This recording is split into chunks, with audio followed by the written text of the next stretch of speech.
Anna Jajar is the managing editor of the South Sydney Herald, and April's edition is filled with some wonderful articles that we're going to discuss, particularly looking at 20 years ago, the apology from Kevin Rudd at Redfern. Joining us now on the line is the managing editor of the South Sydney Herald, Anna Jajar. Anna, welcome to Thursday Drive. Thank you for having me again, Tony. It's always a pleasure to be here. Now, Anna, I went to university at Sydney University in the late 90s, and I got off the train at Redfern Station, and I spent many years walking around that suburb, and I'm familiar with the old block. And, I have a close connection to that suburb. And there's a wonderful article in this month's edition of the publication that reminisces that particular area of Sydney. Yes. Did you attend?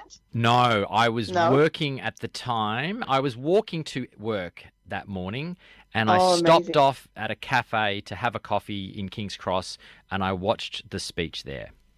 Oh, that's very special. So, as you mentioned, it's the sorry speech that happened on the 13th of Feb, 2008, and there was a huge screen, not television, that was set up on the block in Redfern to show this super important moment. So I'm glad you watched it as well. I did, and the author of the article actually spends quite a bit of time talking about their relationship with the area and the block, and how they wanted to do more for the community, but they sort of, I guess, felt the barriers that existed there at the time. Yeah, he really tried. So the author is Joel O'Connor, and a lot of people describe him as an artivist because he was an artist and an activist, and I really like that term.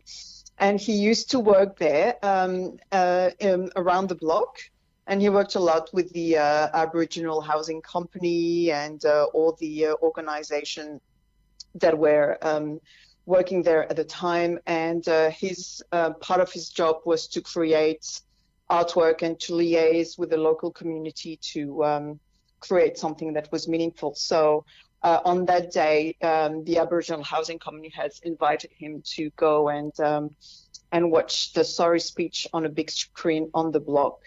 And so he went and he wrote an article for our April edition to remember that moment, because even years later, almost 20 years later, it's still a super moving moment for him, and what it meant to say sorry when the previous prime ministers didn't want to. And Kevin Rudd was the first to say that. And after years of talking with the Aboriginal people and meeting with everybody, and there was a very, very special speech that resonated strongly with a lot of people, and including Joel, especially in the context at the moment where everything is so tense, and what is the meaning of being Australian, and how relationships are becoming aggressive. I love this article that remembers how beautiful that moment was and how important it was for the future generations. The world was a more optimistic place back then, that's for sure, and it was clearly the defining moment of Kevin Rudd's legacy. And it is sad to acknowledge, or to recognise, I guess, that it feels like we haven't come very far since that time. I know, yeah. Hey, let's be hopeful together. Absolutely. Well, the things you learn on Eastside Radio as well, Anna. Oh, that's right.